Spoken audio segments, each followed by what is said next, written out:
사랑하는 성도 여러분, 4월 28일 수요일입니다.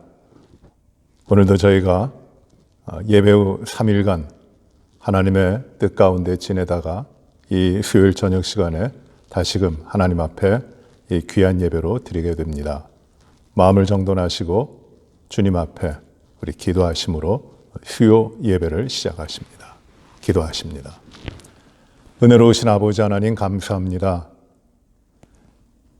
주일 예배 후 3일간 저희들이 주님의 크신 은혜와 도우심 가운데 이 땅에서의 모든 삶을 살아오게 하여 주셨으니 감사를 드립니다. 아버지 하나님, 또 주의 사랑하는 백성들이 주의 크신 은혜를 감사하며 주님의 인도하심 가운데 살아온 가운데서 저희가 오늘 이 수요 예배 시간을 주 앞에 드립니다. 주여, 오직 주님만이 기뻐하시고 영광 받으시는 이 예배가 되게 하시고 이 수요 예배를 통하여 주시는 주님의 귀한 말씀이 우리들의 삶을 하나님 앞으로 더욱더 가까이 이끌어가고 우리가 하나님의 백성으로서 부족함이 없이 믿음 가운데 살아갈 수 있는 그 힘이 되게 하시고 또 주님의 크신 축복이 되게 하여 주시옵소서.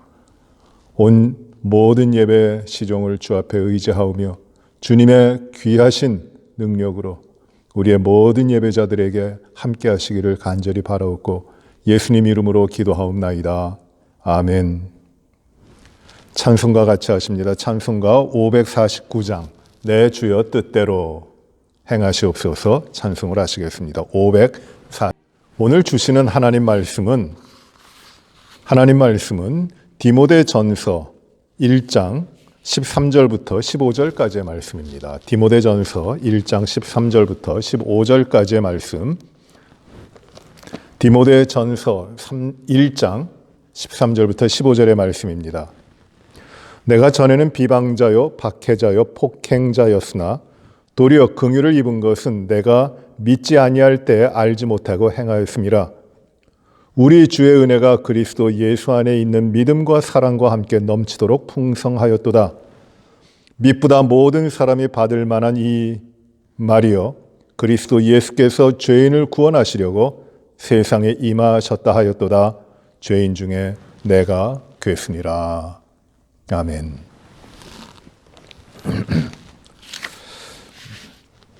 겸손 말씀 시리즈의 오늘은 12번째 시간입니다. 12번째 시간 겸손과 그리고 죄에 대한 말씀을 나눠보겠습니다. 겸손은 죄와 어떠한 관계가 있는가? 사도 바울은 오늘 읽은 본문 말씀 가운데 아주 유명한 말씀이죠. 그의 인생의 말년입니다. 거의 이제 하나님의 부르심을 받고 주님 앞으로 떠나기 전에 모든 사역이 이제 이루어졌고 그리고 감사하는 일도 많고 생명을 다해 수고했던 그 모든 사역을 뒤돌아보면서 이제 디모데에게 편지하고 있는 내용인데 그 가운데 이렇게 자신을 소개합니다. 내가 죄인 중에 가장 커다란 죄인이다. 내가 죄인 중에 괴수다라고 이야기합니다. 그에 대한 자신의 고백입니다. 나는 죄인 중에 큰 죄인입니다. 나는 죄인 중에 가장 커다란 죄인입니다. 참 이렇게 고백하는 것이 쉽지 않지만 자신을 죄인으로 고백하면서 자기가 어떠한 사람인가를 나타내고 있습니다. 겸손은 내가 죄인입니다라고 고백하는 그 가운데 겸손은 분명히 이루어집니다. 내가 죄인이 아니다라고 이야기하고 나는 떳떳하다, 나는 당당하다 이야기하는 사람은 결코 하나님 앞에 죄인이 겸손할 수 없습니다. 하나님께서는 우리 모두에게 우리가 죄인됨을 고백하도록 하시고 그 죄인됨 안에서 하나님의 은혜가 어떻게 임하셨는지, 하나님께서 어떻게 사랑하셨는지, 하나님께서 어떻게 붙들어 주시고 그 인생을 받아주셨는지 그것을 깨닫게 하십니다. 그래서 오늘 이 겸손은 죄하고는 떨어질 수가 없는 겁니다. 자신에 대한 깊은 통찰과 그리고 참회와 그리고 깊은 생각을 자신의 모습을 바라본 자신의 죄인됨을 부정할 수 없고 그 죄에 대한 것을 고백하면서 하나님 앞에 나오는 사람이 겸손한 사람입니다. 그러면 죄를 지으면은 그 죄를 짓는 만큼 그 죄에 대해서 회개하는 만큼 겸손해지는가? 이 문제입니다. 이 겸손과 이 죄에 대한 관계인데 과연 그렇게 되는 것인가? 굉장히 중요한 주제예요. 겸손에 있어서 우리는 죄를 많이 졌다가 그 죄를 내가 하나님 앞에 용서를 구하고 그 하나님이 내 죄를 용서해 주시는 만큼 나는 겸손해진다. 그래서 죄인은 겸손해진다라고 생각할 수도 있습니다. 그런데 이 말씀을 우리가 깊이 보고 또 사도 바울의 삶과 그리고 하나님께서 가르쳐 주시는 그 삶을 보시면은 이 겸손이라고 하는 것은 죄하고는 분명히 관계가 있지만 이 죄 때문에 이루어지는 것은 아니에요. 좀 역설적으로 들리지만 자기의 죄를 알지 못하면 자기가 죄인됨을 알지 못하면 결코 겸손할 수가 없습니다. 그러나 내가 죄를 지었다고 내가 그 죄 가운데서 돌이키고 하나님 앞에 나와서 죄 용서함을 받았다고 해서 그것이 자연적으로 나 자신을 얼마만큼 겸손하게 만드느냐 하는 것은 아니라는 것입니다. 그러므로 무슨 말씀이냐면은 내가 죄인이라고 고백했기 때문에 내가 겸손해지는 것이 아니에요. 내가 죄인임을 인정했기 때문에 내가 이만큼 죄를 졌습니다. 그것을 내가 인정을 하고 하나님 앞에 그 죄의 용서함을 구했기 때문에 내가 그만큼 하나님 앞에서 겸손한 사람이 되는 것은 아니라는 겁니다. 그보다 더 깊은 의미가 있습니다. 여러분, 겸손이라고 하는 것, 우리가 오랫동안 이렇게 다루고 있는데 겸손이라고 하는 것은 매우 간단합니다. 하나님은 모든 것 되시고 나는 아무것도 아니라고 하는 철저한 고백이 그리고 이 믿음으로 이 고백으로 나의 삶을 온전히 하나님 앞에 의지하고 의존하며 살아가는 것이 겸손입니다. 어찌 보면 이 겸손은 하나님이 모든 것 되시고 나는 아무것도 아니라고 하는 창조주 하나님과 피조물, 아무것도 아닌 피조물에 뛰어넘을 수 없는 간격을 인정하고 그 하나님 앞에 나는 무익한 종입니다. 나는 부패했습니다. 나는 아무것도 할 수 없습니다. 내가 할 수 있는 것은 아무것도 없습니다. 라고 고백하고 하나님 앞에 하나님이 나를 도와주지 아니하시면 하나님이 내 삶을 붙들어주지 아니하시면 나는 깨지는 것이고 나는 버려지는 것이고 나는 아무런 가치가 없는 것이라고 하는 진지한 고백이 바로 겸손이에요. 그걸로 살아가는 겁니다. 그래서 하나님은 모든 것 되시고 나는 아무것도 아니라고 하는 것, 여기에 대한 철저한 인식과 그 인식에 의한 삶이 바로 겸손이라고 되는 것입니다. 그러니 겸손은 내가 무엇을 더 많이 했기 때문에 내가 그만큼 겸손해지는 것이 아니에요. 원인이 있기 때문에 내가 결과로 겸손해졌다라는 것이 아닙니다. 우리는 이런 생각을 많이 합니다. 내가 죄를 지었는데 어제도 내가 죄를 짓고 오늘 아침에도 죄를 지었는데 그 죄를 내가 하나님 앞에 내 죄를 자복하고 하나님이 용서해 주시고 내가 하나님 앞에 이 죄를 용서받은 깨끗한 사람이 됐기 때문에 그만큼 내가 오늘 더 겸손해졌구나. 내가 죄인이기 때문에 내가 그 죄를 용서함을 받아서 깨끗해졌고 겸손해졌구나 하고 생각하시기 쉬운데 꼭 그런 결과로 나오는 것이 아닙니다. 내가 죄를 짓고 하나님을 떠났다가도 돌이켜 옵니다. 하나님 앞에 회개하고 옵니다. 그런데 또 그 죄를 반복해 져요. 내가 죄 짓는 것에 대해서 내가 내 자신을 통회하고 안타깝게 생각을 하고 내가 내 자신을 미워하면서 하나님 앞에 회개를 합니다. 그런데 그 하나님 앞에 회개하고서도 또 죄를 져요. 그러니 죄를 져서 회개함으로 말미암아 그 죄의 용서를 받아서 내가 그만큼 겸손해지는 것은 아니라는 것입니다. 저는 우리가 생명의 말씀으로 그 출애굽기에 나오는 말씀을 묵상하잖아요.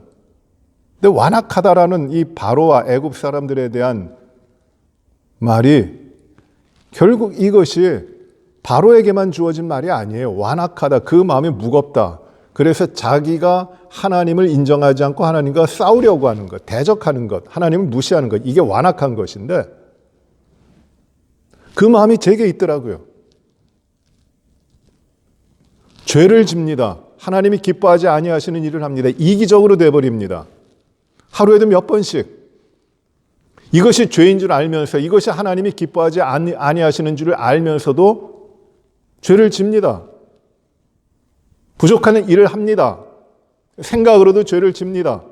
시기, 갈등, 이런 일들, 그것이 죄인 줄 알면서도 하고, 그리고 하나님 이거 또 죄를 졌습니다 하며 하나님 앞에 회개합니다. 그런데 똑같은 일을 다음날 또 해요. 똑같은 일을 또 합니다. 완악한 거예요, 제 마음이.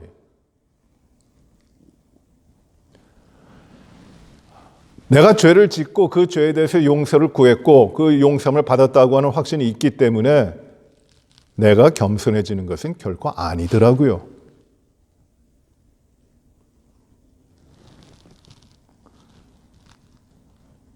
자꾸 우리는 반복해서 죄를 짓고 또 그 죄 가운데 빠져 들어갑니다.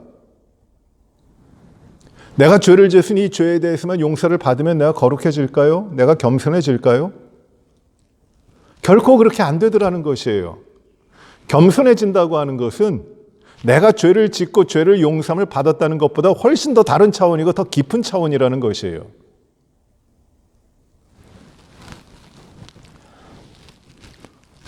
오늘 이 사도 바울을 이제 보시기 바랍니다. 사도 바울은 자기가 아주 극악한 죄인임을 알고 있어요. 고린도전서 15장 9절과 10절을 보시면 사도 바울은 이렇게 고백합니다. 고린도전서 15장 9절과 10절입니다. 나는 사도 중에 가장 작은 자라. 나는 하나님의 교회를 박해하였으므로 사도라 칭함받기를 감당하지 못할 자니라. 그러나 내가 나 된 것은 하나님의 은혜로 된 것이니 내게 주신 그의 은혜가 헛되지 아니하여 내가 모든 사도보다 더 많이 수고하였으나 내가 한 것이 아니요 오직 나와 함께 하신 하나님의 은혜로라. 바울은 무엇을 말씀하냐 하면 나는 사도 중에 가장 작은 자다. 나는 박해자였고 나는 핍박하였고 난 교회를 믿는 사람들을 어렵게 했기 때문에 나는 사도라고 하는 이름을 감당하지 못한다. 나는 아주 지극히 작은 자다. 그러나 내가 그런 죄인이었고 그렇지만 그 죄 가운데서 하나님이 나를 용서하셨고 나를 받아주셨고 나를 하나님의 백성으로 삼으셨고 사도로 삼아주신 것은 내가 그 죄를 인정하고 그 죄에 대해서 자복하고 그 죄를 용서를 받았기 때문에 된 것이 아니라 그것을 뛰어넘는 하나님의 은혜다. 나와 함께 하신 하나님의 은혜다. 내가 은혜로 된 것이다 라고 고백을 합니다. 은혜로 된 것이다. 내가 죄의 용서를 죄에 대해서 고백을 하고 이 죄를 씻었기 때문에 된 것이 아니라 하나님의 은혜다. 말로 할 수 없는 하나님의 은혜라고 이야기하는 겁니다. 에베소 3장 8절에 보시면 사도 바울은 이렇게 말씀합니다. 에베소 3장 8절입니다. 모든 성도 중에 지극히 작은 자보다 더 작은 나에게 이 은혜를 주신 것은 측량할 수 없는 그리스도의 풍성함을 이방인에게 전하게 하신 것이다 라고 말씀합니다. 성도 중에 지극히 작은 자보다 더 작은 자에게 무엇을 주셨어요? 은혜를 주셨다는 것이에요. 은혜를 받았어요. 그래서 이 감당할 수 없는 은혜, 생각하지도 못했던 은혜를 받았기 때문에 내가 하나님 앞에 은혜 받은 자로 겸손하다는 것이에요. 우리가 읽었습니다만 디모데전서 1장 13절부터 15절 보시면은 바울은 이렇게 고백합니다. 내가 전에는 비방자요, 박해자요, 폭행자였다. 그러나 도리어 긍휼을 입은 것은 내가 믿지 아니할 때 알지 못하고 행했기 때문이다. 은혜를 입었다. 우리 주의 은혜가 그리스도 예수 안에 있는 믿음과 사랑과 함께 넘치도록 풍성하였도다. 미쁘다. 모든 사람이 받을 만한 이 말이여. 그리스도 예수께서 죄인을 구원하시려고 세상에 임하셨다 하였도다. 죄인 중에 내가 그리스도다. 내가 죄인 중에 가장 커다란 죄인이지만 내가 하나님의 은혜를 받았다는 것이에요. 하나님이 나를 받아주셨다는 것입니다. 아무런 이유도 없어요. 아무런 조건도 없어요. 나 같은 죄인을 하나님이 은혜로 받아주셨다는 것이에요. 내가 그 은혜를 입은 자라는 것입니다. 그래서 바울은 겸손한 거예요. 내가 무슨 죄를 지었는데 그 죄로부터 용서를 받아서 내가 그만큼 겸손해졌다. 그것이 아닙니다. 측량할 수 없는, 말할 수 없는 하나님의 은혜라는 것이에요. 내가 은혜를 받은 자다. 바울은 하나님의 은혜를 받고 하나님의 구원하심을 얻었습니다. 그리고 그 옛날의 죄를 하나님이 영원히 기억하지 아니하실 것을 압니다. 바울은 자기가 얼마나 끔찍한 죄를 지었는지 절대로 잊을 수 없습니다. 교회를 그가 얼마나 핍박하고 그리스도 예수를 믿는 사람들 얼마나 박해했는지를 잊지를 못합니다. 그러나 그런 그에게 하나님의 은혜가 임했어요. 하나님의 구원이 임했습니다. 그리하여 그는 이 임하신 하나님의 구원과 하나님의 은혜 가운데 기뻐하고 감사하고 자신을 채우면서 내가 죄인이라고 하는 사실을 받아들이는 것이에요. 그러나 이 죄인 가운데 하나님의 은혜가 임하였다. 구원받은 하나님의 앞에 구원받은 나는 죄인이다. 하나님의 은혜가 내 가운데 충만하다. 내가 구원받고 내가 하나님의 은혜를 받은 것이 내 삶의 가장 귀중한 것이다. 바로 이것 때문에 하나님의 은혜 때문에 자기에게 임한 하나님의 은혜 때문에 그는 겸손해지는 것이에요. 다른 이유가 아닙니다.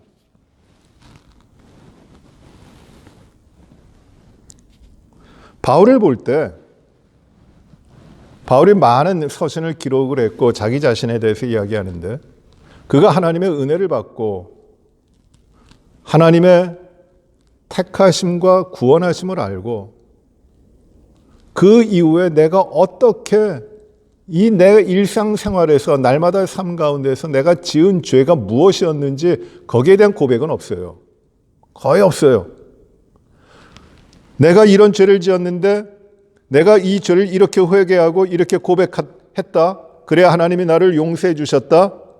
그런 언급을, 그런 말을 하질 않아요. 바울이 말하고 있는 것은 무엇이냐면 나는 하나님의 크신 은혜 가운데 그리스도의 보혈로 말미암아 그의 십자가의 달리심으로 말미암아 이 커다란 구원이라고 하는 하나님의 은혜를 입었다. 내가 감당하지 못할 아무것 자격도 없고 조건도 안 되는 나 같은 죄인을 죄인 중에 괴서 같은 나를 하나님이 은혜를 주셨다는 것이에요. 거기에서 모든 것이 변화되는 것이고 바로 이 내가 구원받은 은혜를 입은 자라고 하는 이 사실에서 그는 겸손이 되는 것이에요.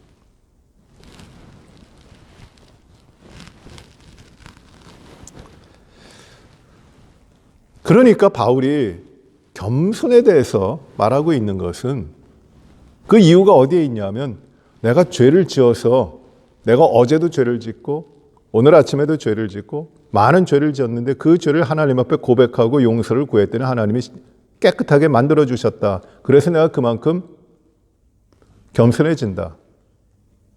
그 말씀을 하고 있는 것이 아니라 그 이전에 훨씬 더 나 같은 죄인 구원하신 죄인 중에 괴수와 같은 나를 구하신, 구원의 은혜를 주신 하나님 앞에 내가 그 구원의 은혜를 받은 자로 겸손할 수밖에 없는 걸 말씀하고 있는 겁니다. 이게 겸손이에요. 겸손의 출발은 어디로 되냐면 하나님이 주신 구원의 은혜 안에 있는 것이에요.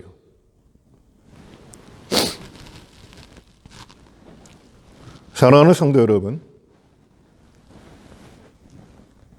바울 서신을 보시기 바랍니다. 나는 죄인 중에 괴수라고 하는 식으로 자기 자신을 바울이 죄인으로 고백합니다.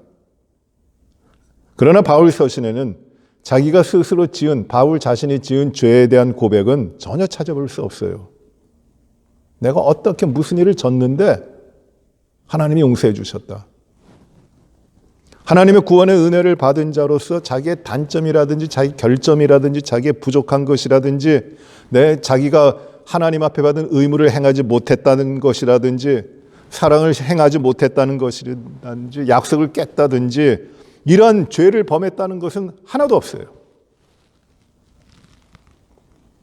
바울은 오히려 내가 이런 죄를 범했었습니다 라고 고백하고 있는 것이 아니라 오히려 바울은 나는 하나도 흠이 없는 삶을 살았습니다 라고 고백합니다. 나는 전혀 흠이 없는 삶을 살았습니다. 데살로니가전서 2장 10절을 보십시오. 데살로니가전서 2장 10절에 보시면은 바울은 이렇게 말하죠. 우리가 너희 믿는 자들을 향하여 어떻게 거룩하고 옳고 흠없이 행하였는지에 대하여 너희가 증인이요 하나님도 그러하시도다. 너희 믿는 자들을 향하여 내가 어떻게 거룩하고 어떻게 옳고 어떻게 흠이 없는지, 얼마나 거룩하고 얼마나 바르고 얼마나 흠이 없는지, 얼마나 죄가 없는지, 얼마나 깨끗한지 너희도 증인이고 너희도 잘 알지 않느냐? 하나님도 증인이시다. 하나님도 아신다. 나는 그렇게 산다라는 것이에요. 엄청나잖아요, 바울이. 바울은 자기가 날마다 일상적으로 지닌 자기 자신의 죄를 고백함으로 말미암아 겸손해지려고 했던 사람이 아니에요. 겸손은 그렇게 되는 것이 아닙니다.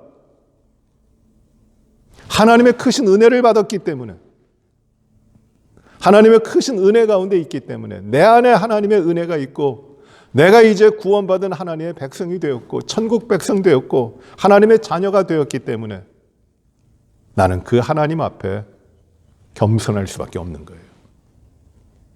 물론 죄가 나를 하나님의 은혜를 깨닫게 하여 겸손하게 만들어 갈 수는 있습니다만은 그 죄를 용서함을 받았다고 하는 것이 겸손의 이유가 되는 것이 아니에요.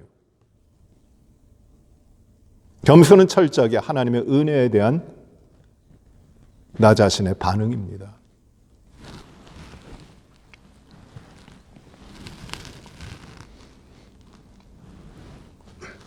내가 죄인임을 고백함으로 말미암아 내가 거룩해지지 않아요. 하나님 앞에 내가 하나님의 은혜를 받은 자라고 하는 그 믿음이 나를 겸손하게 하는 겁니다. 그렇기 때문에 하나님 앞에 겸손하다고 하는 것은 죄로 말미암아 내가 자복하고 자각하여 내가 그만큼 겸손해지는 건 아니고 하나님 앞에 내가 은혜를 받았기 때문에 내 안에 하나님의 은혜가 있기 때문에 내가 겸손해지는 겁니다.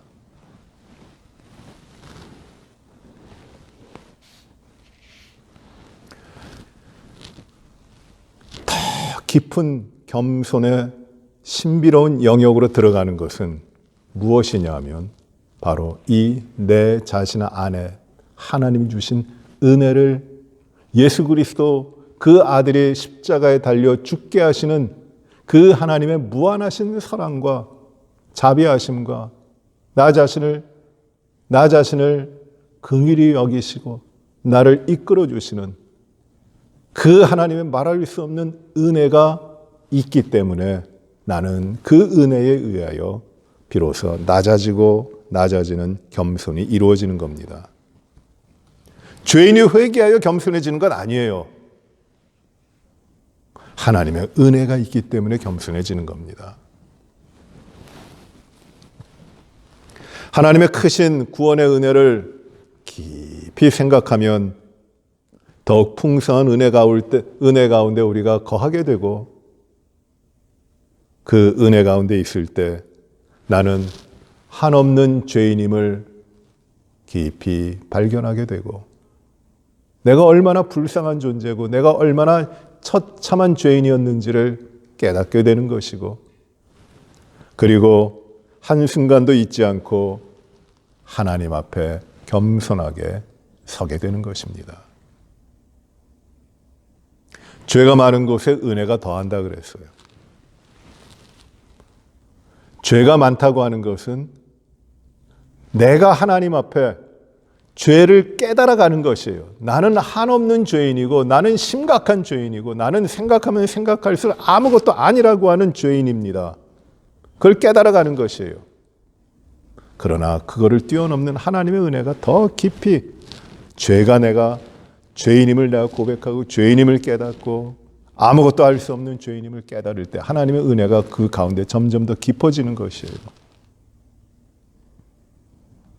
여러분, 바리새인들을 보세요. 그들 기도합니다.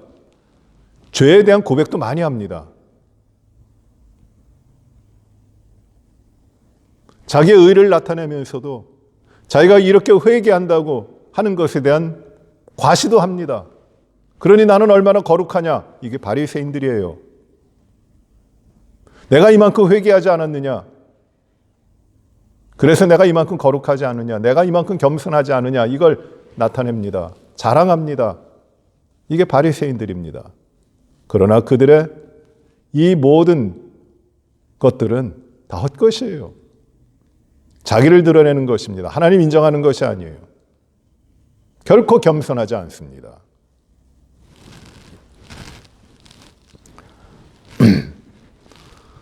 바울은 이렇게 이야기합니다. 로마서 7장 18절에 보시면은 로마서 7장 18절에 내 속 곧 내 육신에 선한 것이 거하지 아니하는 줄을 아노니 원함은 내게 있으나 선을 행하는 것은 없노라. 이것이 내가 내 안에 선한 것이 거하지 않아요. 그래서 내가 원함은 있지만은 원하는 것을 행하지 않습니다. 선을 행하려고 하지만 선을 행하지 못해. 이게 인간이에요. 로마서 8장 2절에 보시면은 이는 그리스도 예수 안에 있는 생명의 성령의 법이 죄와 사망의 법에서 나를 해방하였음이라고 이야기합니다. 내 안에 있는 사망의 모든 법을, 죄와 사망의 법을 그리스도 예수님이 우리에게 주시는 성령의 법으로, 예수 그리스도 아닌 생명의 성령의 법으로 모든 것을 깨뜨리시는 것이에요. 그래서 주님이 우리 가운데 생명으로 살아가시는 겁니다. 은혜를 받는 것이에요, 이것이. 하나님의 생명의 선물을 받는 것이니까. 그래야 이 은혜를 받으며 겸손하게 사는 겁니다. 겸손해지는 것이에요.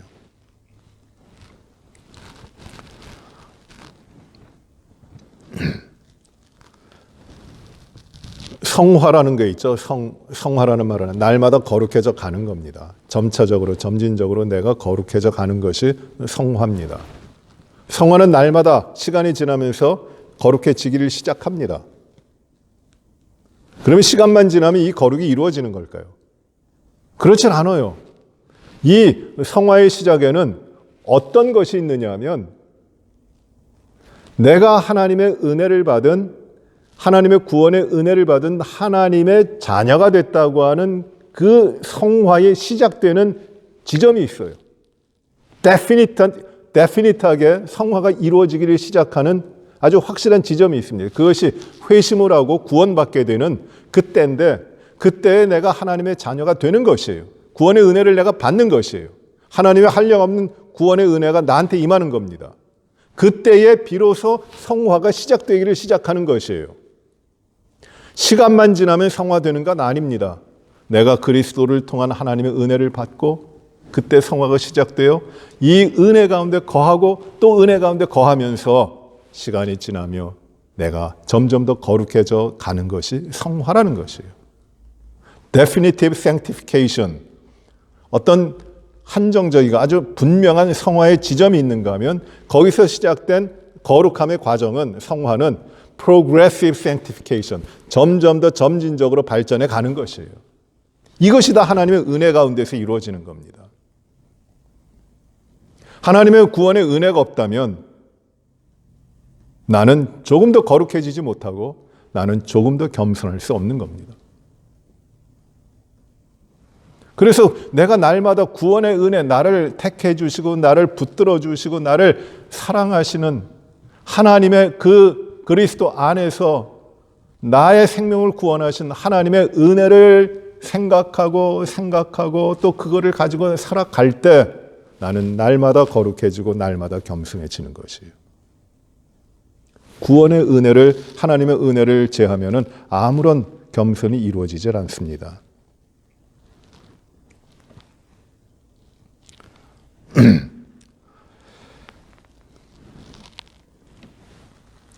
우리가 진정으로 겸손하게 되는 것은 바로 내가 구원받은 하나님의 구원을 얻은 하나님의 자녀라고 하는 사실 때문입니다.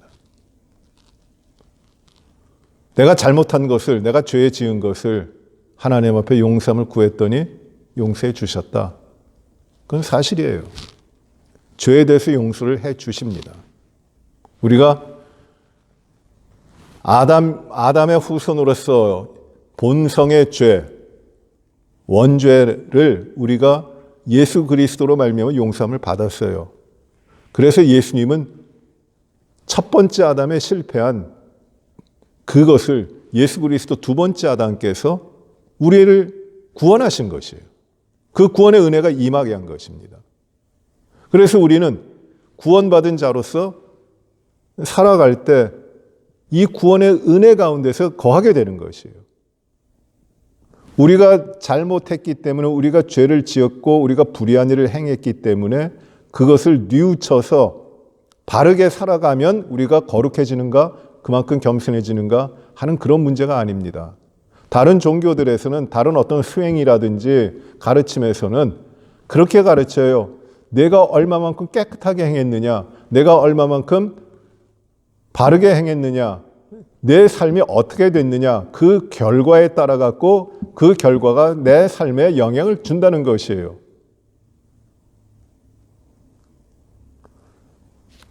그러나 사람이 그 자기 자신의 죄의 문제를 해결할 방법이 없는 것입니다. 누가 내 죄를 용서합니까? 내가 생각을 많이 하고 그 우주 원리에 대한 깨달음을 가지면 내 죄에 대한 것이 깨끗해집니까? 그건 아니에요.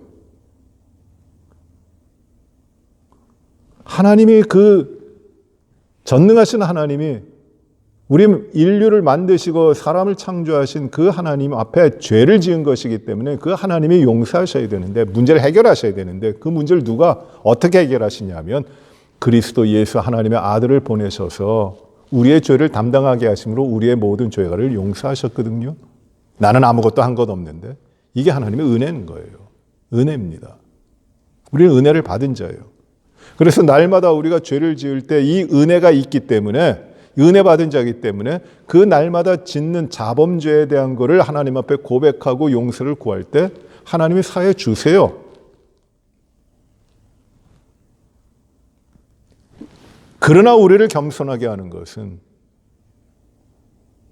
내가 이렇게 죄를 자복하여 용서를 받았다고 하는 데 있는 것이 아니라 나를 불러주신 하나님의 은혜에 있는 것이에요. 그 은혜를 깨닫고 그 하나님의 깊은 사랑과 그 하나님의 놀라운 은혜를 내가 간직하고 있으면 나는 그만큼 겸손해지는 겁니다.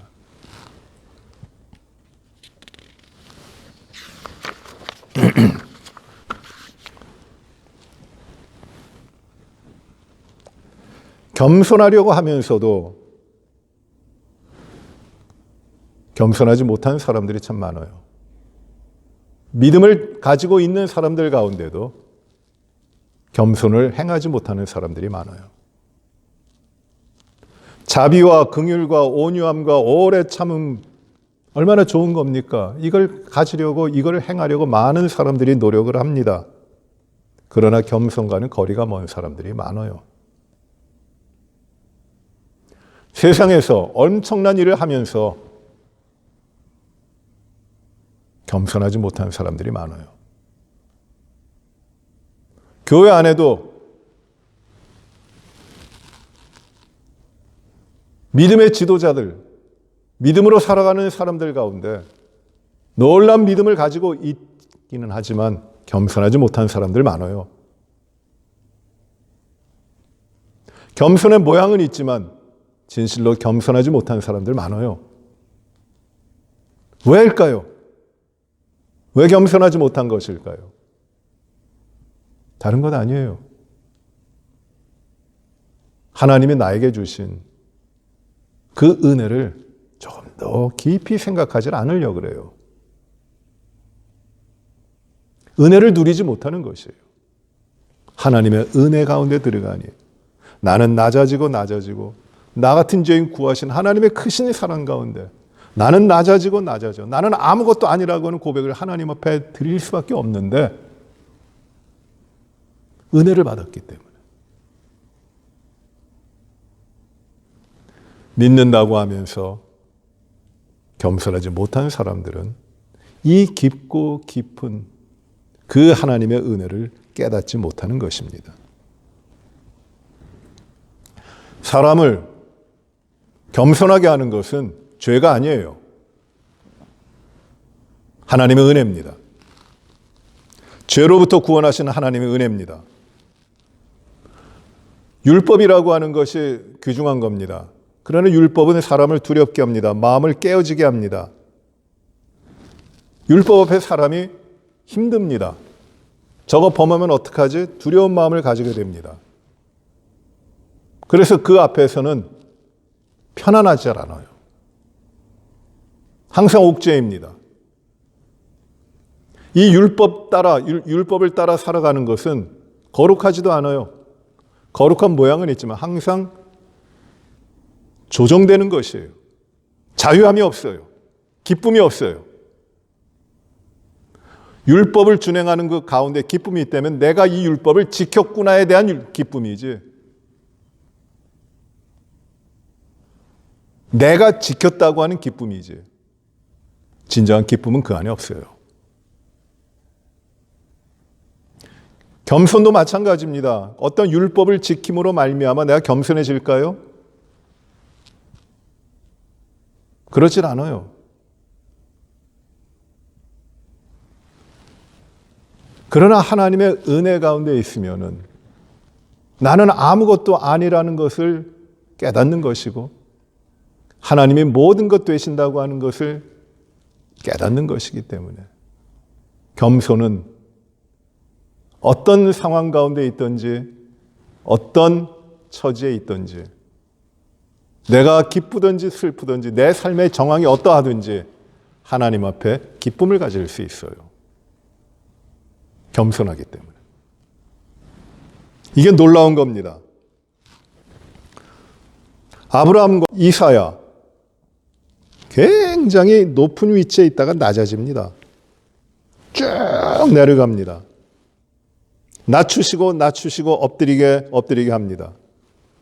그 이유가 무엇이냐면 은혜로 자신을 알리시기 위하여 가까이 오시는 하나님의 거룩함의 길이었어요.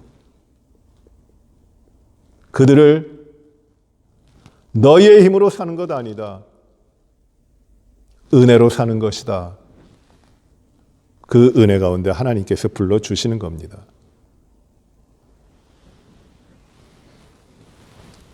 그래야 이 은혜를 받은 자들은 겸손하여 하나님의 은혜 가운데 있기 때문에 겸손해서 우리의 삶의 모든 부분에서 우리를 위한 삶이 아니라 nothing in, 아무것도 아닌 나를 위한 삶이 아니라 everything 되신 하나님, 모든 것 되신 하나님 앞에 나아가고 하나님을 경배하고 하나님을 찬양하고 하나님을 높이는 삶을 살아가는 것입니다. 이게 바로 겸손이에요. 은혜를 받았기 때문에 하나님께 드리는 삶이에요. 이게 겸손입니다. 하나님께서 원하시는 것은 바로 이 겸손한 삶입니다. 자기 자신이 높아지는 것이 아니라 하나님이 그 무한한 은혜를 주셨기 때문에 하나님 앞에 겸손한 삶을 살도록 하시는 것이에요. 마지막으로 이사야 2장 17절을 보시기 바랍니다. 이사야 2장 17절. 그날에 자고한 자는 굴복되며 교만한 자는 낮아지고 여호와께서 홀로 높임을 받으실 것이요 라고 합니다. 자고한 자, 스스로 높다고 하는 자, 교만한 자들은 낮아집니다. 그리고 굴복되어 낮아집니다. 스스로 높인 자는 굴복되어 낮아지고 교만한 자는 낮아지고 오직 누가 홀로 높임을 받으시냐면 여호와 하나님만 높임을 받으시는 것이에요. 이것이 마지막 때에 일어날 일이고 구원의 은혜를 받은 하나님의 자녀들에게 일어나는 일입니다. 이게 겸손이에요. 사랑하는 성도 여러분, 겸손과 죄, 이 겸손 말씀 시리즈의 12번째인데 죄가 많은 곳에 은혜가 있다고 하는 말씀은 내가 죄를 많이 지었기 때문에 하나님의 죄를 용서하시는 그 은혜가 넘친다라는 의미가 아닙니다. 죄가 많은 것을 깨달을 때 내가 할 수 없는 죄인임을 깨닫고 또 깨닫고 깨달을 때 하나님이 나에게 주신 은혜가 엄청나구나. 하나님의 은혜가 이렇게 깊구나.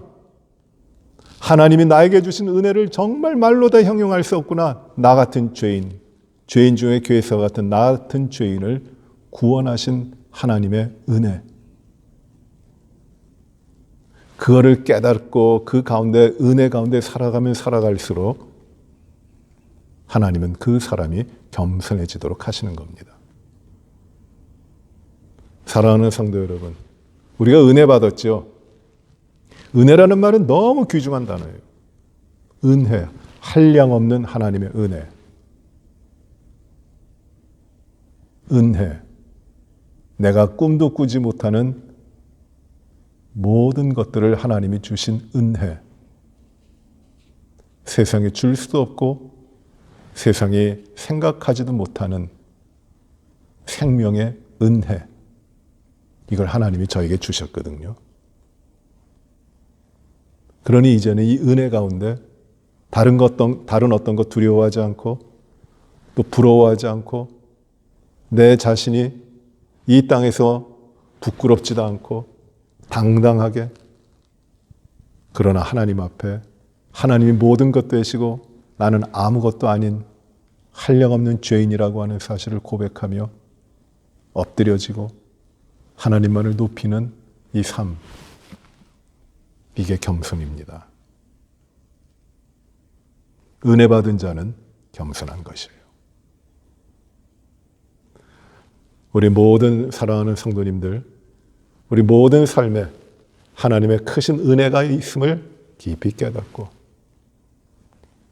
하나님의 은혜 가운데 다른 것을 비교하지 않고 하나님 주신 은혜 가운데 기뻐하며 감사하며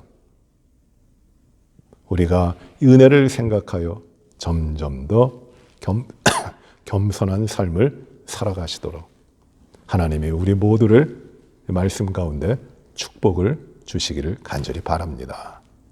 겸손하게 은혜 받은 자로서 살아가시도록 우리의 삶을 하나님 앞에 재촉하여 드리시고 헌신하여 드리시는 우리 모든 삶을 이루어 가시기를 바랍니다. 기도하십시다. 은혜로우신 아버지 하나님, 감사합니다. 오늘도 말씀을 주시어 하나님의 은혜가 얼마나 크고 놀라운가 하는 것을 또 깊이 생각하고 하나님이 주신 은혜로 인하여 우리의 삶이 점점 더 하나님 앞에 겸손해질 수 있음을 깨닫게 하여 주신 것을 감사를 드립니다. 나로 말미암아 내 삶의 겸손이 되는 것이 아니라 오직 하나님의 은혜로 그 은혜 가운데 거할 때 그 은혜가 내 삶을 완전히 지배할 때 내가 그때 겸손해지는 것을 오늘 말씀 가운데 들었습니다. 주님, 세상에 두려움도 없고 세상에 자랑도 없이 오직 하나님이 주신 말로 형용할 수 없는 은혜 가운데 우리의 삶을 이루게 하여 주시옵시고 모든 것 대신 하나님을 아무것도 아닌 내가 겸손히 섬길 수 있도록 주님 인도하여 주시옵소서. 내 자신을 드러내지 않게 하시고 나는 언제나 세상에 미물만도 못한 아무런 가치 없는 죄인 중에 죄 있음을 고백하고 이 죄가 많은 곳에 하나님의 은혜가 더 풍성하였다고 하는 고백을 드리며 나의 죄됨을 깨닫고 하나님의 은혜의 풍성한 가운데 살아가도록 인도하여 주시옵소서. 겸손한 백성들이 하나님을 찬양하고 하나님을 기뻐하며 하나님이 우리의 삶에 영광이 되도록 하나님 축복하여 주시옵소서. 예수님 이름으로 기도하옵나이다. 아멘. 하늘에 계신 우리 아버지여, 이름이 거룩히 여김을 받으시오며 나라의 임하옵시며 뜻이 하늘에서 이루어진 것 같이 땅에서도 이루어지이다. 오늘날 우리에게 일용할 양식을 주옵시고 우리가 우리에게 죄 지은 자를 사하여 준 것 같이 우리의 죄를 사하여 주옵시고 우리를 시험에 들게 하지 마옵시며 다만 악에서 구하옵소서. 대개 나라와 권세와 영광이 아버지께 영원히 싸움나이다. 아멘.